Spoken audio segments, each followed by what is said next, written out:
Hello friends, आप सभी का स्वागत है आपके चैनल सेलेक्टिव क्लासेस पर। डियर स्टूडेंट्स, मेरा नाम है मनीष और हम लोग इस लेक्चर में बात करेंगे सामाजिक परिवर्तन और सामाजिक आंदोलन के बारे में। ठीक है फ्रेंड्स, इस लेक्चर के माध्यम से हम UPGT, NET JRF, assistant professor, BA के एग्ज़ाम जो BA first year, second year और थर्ड ईयर के हैं, उनके लिए ये लेक्चर काफ़ी लाभदायक है। जो लोग हमारे लेक्चर के साथ जुड़ना चाहते हैं वो ज़्यादा से ज़्यादा बड़ी मात्रा में आकर जुड़ सकते हैं। अगर आप हमारे पेड ग्रुप के साथ जुड़ना चाहते हैं तो आप हमें कॉल कर सकते हैं 7054161270 पर। आपके सिलेबस के अकॉर्डिंग हमारी लेक्चर्स आपको प्रोवाइड किए जाएंगे और आपको कंप्लीट पीडीएफ भी प्रोवाइड किया जाएगा। मेरा नाम है मनीष और मैंने यूपीएससी और पीसीएस में इंटरव्यूज़ दिए हैं और मुझे अनुभव है 5 से ज़्यादा सालों का टीचिंग का, और साथ ही मैं नेट क्वालिफाइड भी हूँ और इस समय मैं रिसर्च स्कॉलर हूँ, पीएचडी कर रहा हूँ सोशियोलॉजी में। तो आप हमारे साथ जुड़कर एथेंटिक ढंग से अपनी सफलता सुनिश्चित कर सकते हैं और आप अपने करियर को बेहतर कर सकते हैं। आइए स्टार्ट करते हैं आज का लेक्चर, सामाजिक परिवर्तन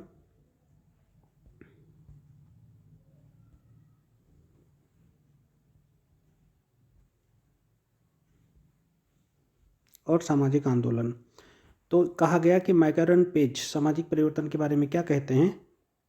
तो इनका कहना है कि एक निश्चित समाज या सामाजिक घटनाओं में समय और इतिहास के तत्वों के संदर्भ में परिवर्तन का अवलोकन करते हुए यह बात किसने कहा कि समाज सामाजिक अनुक्रम के रूप में पाया जाता है, मतलब जो सोसाइटी एक सोशल सीक्वेंस के रूप में पाई जाती है, यह एक संभावना है, ना कि एक सत्य है, एक प्रक्रिया है और वर्तमान संबंधों में परिवर्तनीय संतुलन है। यानी जो सामाजिक जो बदलाव आएगा वो एक परिवर्तनीय संतुलन की वजह से ही आएगा। आगे है, योग्यतम के उत्तरजीविता का सिद्धांत किसने दिया है? तो वो स्पेंसर ने दिया है और इन्होंने डार्विन से लिया था सर्वाइवल ऑफ द फिटेस्ट का कंसेप्ट। इन्होंने जो है समाज को एक शरीर की तरह माना है और कहा है कि उसके किसी एक अंग में बदलाव होने से संपूर्ण व्यवस्था में बदलाव होगा।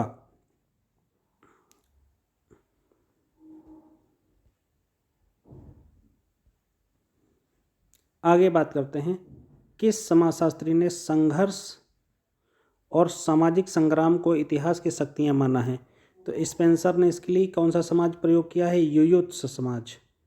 युयुत्स समाज यानी मिलिटेंट सोसाइटी यानी सैन्य समाज, सैन्य समाज शब्द का प्रयोग किया है। आगे बात करते हैं,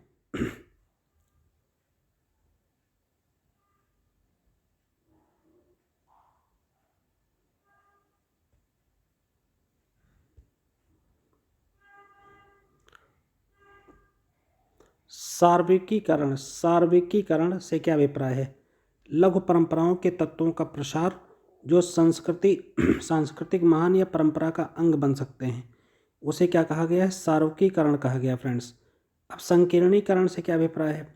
दीर्घ परंपराओं के तत्वों का नीचे की ओर अशिक्षित जनसाधारण तक पहुंचना संकीर्णीकरण कहलाता है। यानी कि जो बृहद परंपराएं हैं उनके नीचे के तत्वों तक उनकी पहुंच होना।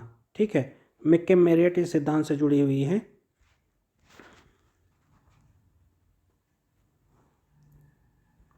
आगे हम लोग बात करेंगे, यह किसका विश्वास है कि मनुष्य के उद्भव काल से ही मनुष्य 3 अवस्थाओं से होकर गुजरा है।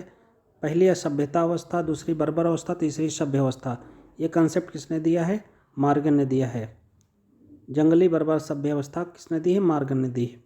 भौतिक पर्यावरण सामाजिक परिवर्तन का किस प्रकार से स्रोत रहा है? तो भौतिक पर्यावरण एक बाह्य स्रोत की तरह रहा है। अगला है, सांस्कृतिक विलंबना का सिद्धांत किसने दिया है? ऑकबर्न ने दिया है।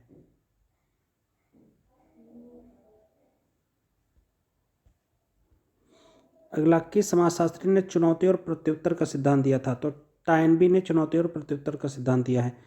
सोरोकिन किस समाजशास्त्री ने सोरोकिन के किस सिद्धांत को प्रतिपादित किया है? तो इन्होंने रेखात्मक सिद्धांत दिया था सोरोकिन। रेखी सिद्धांत की बात करते हैं। रेखी सिद्धांत क्या बात करता है कि विकास एक रेखा में होगा। ठीक है। डिक्लाइन ऑफ द वेस्ट किसकी पुस्तक है? स्पेंगलर की पुस्तक है, यानी पश्चिम के पतन की बात इसमें की गई है। अगला है, समाज में संरचनात्मक परिवर्तन की बात किसने की है? तो ये कार्ल मार्क्स ने समाज में जो है परिवर्तन की बात करी है। ठीक, और ये क्रांति किसके द्वारा लाने की बात करते थे?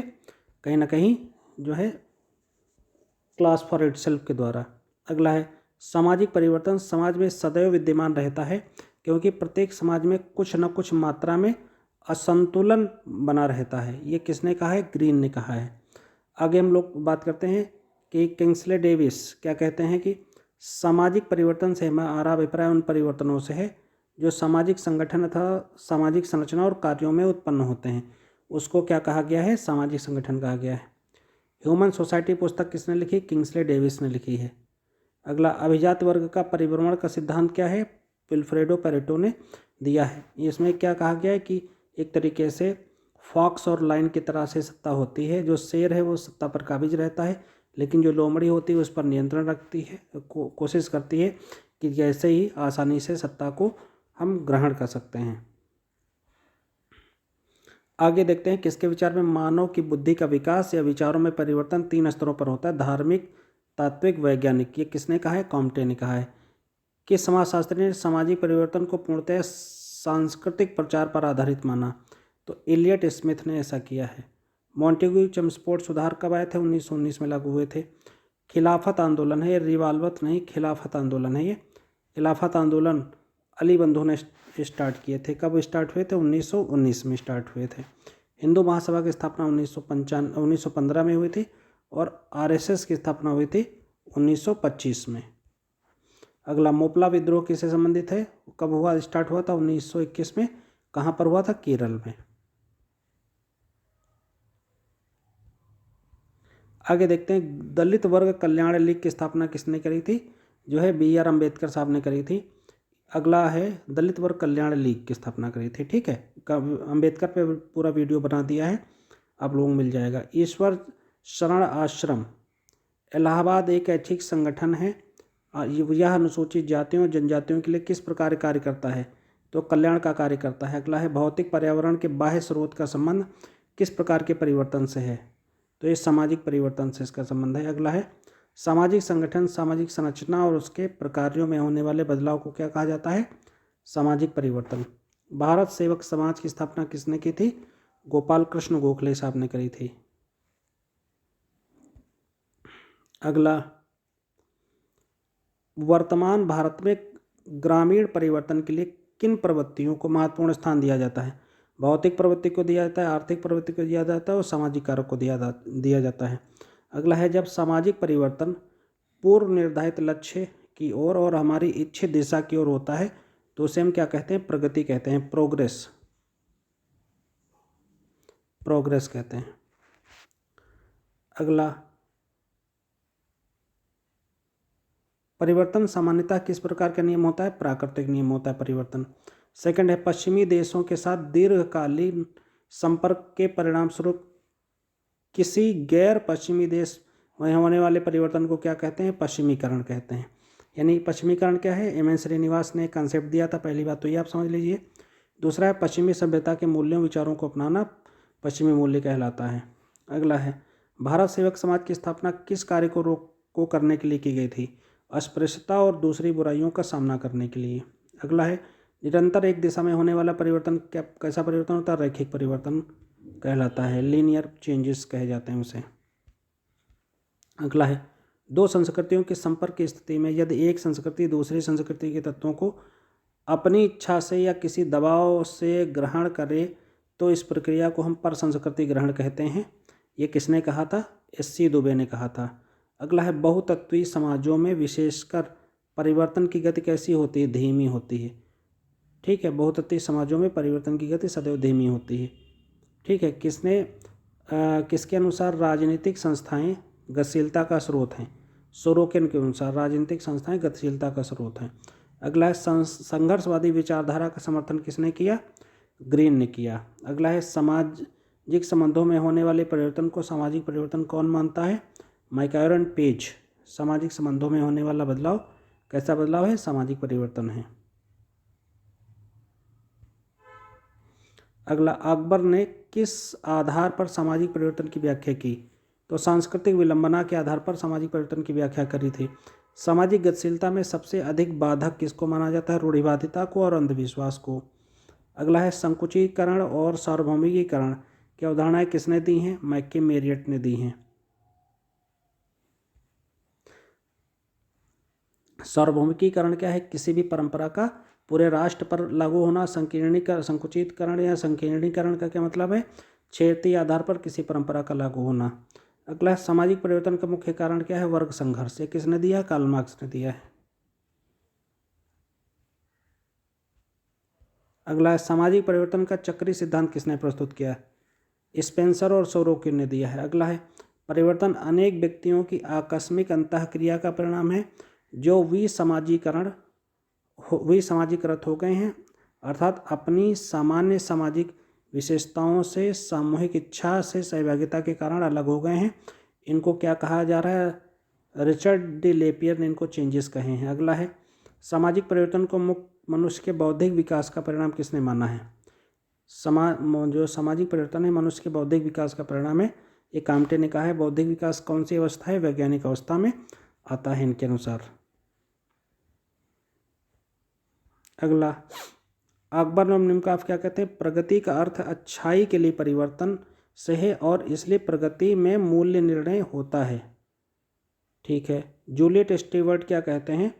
विकासवाद से उनका क्या आशय है? एक मार्गी विकासवाद की बात करते हैं। ठीक है। लीनियर यानी डेवलपमेंट की बात करते हैं। अगला मानव की आदतों में होने वाले परिवर्तनों को ही सामाजिक परिवर्तन कहा जा सकता है। ये थर्स्टीन वेबलन कहते हैं, जिन्होंने थ्योरी ऑफ लेजर क्लास की बात करी थी। आगे देखते हैं परिवर्तन अधिसंख्य लोगों के पारस्परिक संबंधों का आकस्मिक परिणाम है। ठीक है। तो ये लेपियर कहते हैं जो परिवर्तन है वो अधिकतम लोगों के पारस्परिक संबंधों का आकस्मिक परिणाम, यानी जब ज़्यादा से ज़्यादा लोग एक साथ मिलकर किसी बदलाव के द्योतक बनते हैं तो उसे हम परिवर्तन कह सकते हैं। तो ये रिचर्ड डी लेपियर ने कहा है। आगे है प्रौद्योगिकी को सामाजिक परिवर्तन का कारक किसने माना है? जो है कहीं ना कहीं अकबर ने उसको माना है। अगला है इमिग्रेशन। उत्प्रवास का मतलब होता है जैसे आप दिल्ली में रह रहे हैं और दिल्ली से फिर आप लखनऊ के मूल निवासी लखनऊ आ जाएं तो इसे उत्प्रवास कहते हैं। उत्प्रवास और अप्रवास का समुदाय पर विभिन्न प्रभाव पड़ता है।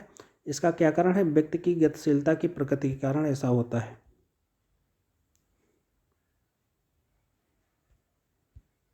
अगला फैशन को निम्नलिखित किस रूप में स्थापित किया गया है? तो इसमें हम लोग इसको ठीक से समझते हैं।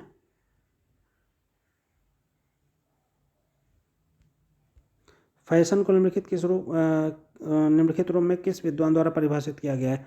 उसमें कहा गया फैशन क्या है? फैशन वह प्रचलन यानी एक ट्रेंड है जो फैलती हुई रीति, तरीका, कार्य करने का ढंग, अभिव्यक्ति की विशेषता या सांस्कृतिक लक्षणों को प्रस्तुत करने की विधि है जिसे बदलने की आज्ञा स्वयं प्रथा देती है। तो ये इसका क्या मतलब? किम्बालिंग ने ऐसा किया है। सामाजिक व्यवस्था को एक निश्चित दिशा की ओर मोड़ने को क्या कहते हैं? सामाजिक परिवर्तन कहते हैं। सांस्कृतिक परिवर्तन किस प्रकार की प्रक्रिया है? सार्वभौमिक प्रक्रिया है। सांस्कृतिक परिवर्तन क्या है? एक सार्वभौमिक प्रक्रिया है। अगला है किसका अभिप्राय है? इस सार्वत्रिकीकरण यानी यूनिवर्सलाइजेशन का अभिप्राय है लघु परंपराओं के तत्वों का प्रसार जो सांस्कृतिक या महान परंपराओं का अंग बन जाती है। सामाजिक परिवर्तन का स्वरूप कैसा होता है? अमूर्त होता है। ग्रीन किस प्रकार के विचारधारा के समर्थक हैं? संघर्षवादी विचारधारा के समर्थक हैं। फैशन की प्रवृत्ति कैसी होती है? गतिशील होती है। प्रतिस्पर्धा को बढ़ावा देने वाली प्रक्रिया क्या कहलाती है? आत्मसातीकरण कहलाती है, जो प्रतिस्पर्धा को बढ़ावा दे। अगला है जीव व समाज की प्रसुप्त आंतरिक स्थितियों का प्रगटीकरण विकास की प्रक्रिया का द्योतक है या किससे संबंधित है? विकास से। फिर आगे कहा गया है अनुमानित तथ्य किस बात से संबंधित हैं? सामाजिक परिवर्तन से संबंधित हैं। सामाजिक परिवर्तन का बाह्य स्रोत क्या है? भौतिक पर्यावरण। किसका अभिप्राय? दीर्घ परंपरा के तत्वों को नीचे की ओर और असच्छी जनसाधारण तक पहुंचाने को क्या कहा जाता है? संकीर्णीकरण। यानी जो बृहद परंपरा है के तत्व उसके अगर नीचे की ओर जाने लगते हैं तो उसे हम संकीर्णीकरण कहते हैं।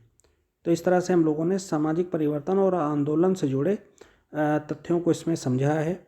आशा है कि आपको हमारा वीडियो पसंद आएगा। अगर आपको हमारा वीडियो पसंद आता है तो इसे शेयर, लाइक, सब्सक्राइब जरूर करिए और अपने मित्रों तक शेयर कीजिए। अगर आप हमारा पेड ग्रुप लेना चाहते हैं फ्रेंड्स तो आप हमें कॉल कर सकते हैं 70541612 70 पर।